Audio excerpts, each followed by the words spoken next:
दक्षिण ओडिशा साहित्य सम्मेलन एमती अनुष्ठान सब सारस्वत साधक मान एकाठी बसैबा और साहित्य संपर्क आलोचना करवा ये तांकर काम।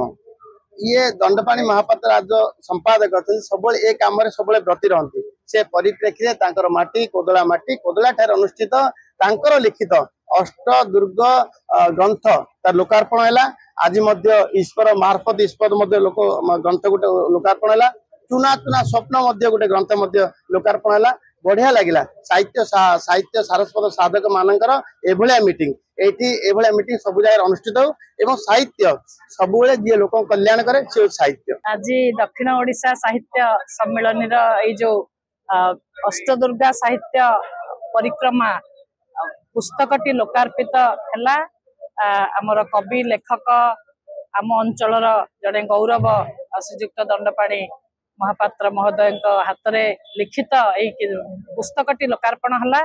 से उत्सव मु जोगदे निश्चय बहुत आनंदित मन करुच्ची कारण एभली गोटे महान चेष्टा से जो सबू ये अंचल जेते कवि लेखक राजनैतिक व्यक्तित्व संवर्धित प्रतिभा एवं बहुत अनेक जन संवर्धित प्रतिभा को भी सी आज संवर्धित करिसंती उत्सव आमर माननीय मंत्री से भी जोग देइथिले मुख्य मुख्य अतिथि भाव में।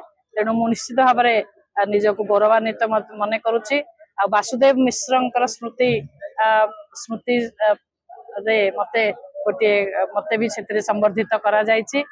से परिवार सहित वासुदेव मिश्र परिवार सहित बोधे आम फैमिली ट्री गोटे संपर्क अच्छी कारण मो आई घर धनंजयपुर मु आज जाना पाइली। मु तो गौरादीपुर जन्म होती कोदला मोर माटी कोदला गाँव में मु बढ़ी पिलादिन अनेक समय ये कटई। तेणु जिते भी कोदलार किसी डाकरा आसे मु मते गोटे गोटे अनन्य से अनुभूति हुए मन भितर आसे। ओडिया भाषा साहित्य कला संस्कृतिर गणाभिमुख्य अभियान ये अभियान भितर आम दक्षिणांचल ओडिया दक्षिणांचल विभिन्न जिले में मालकानगिरी आम संगठन अच्छी रायगड़ा अच्छी कोरापुट अच्छी नवरंगपुर अच्छी कंधमाल अच्छी।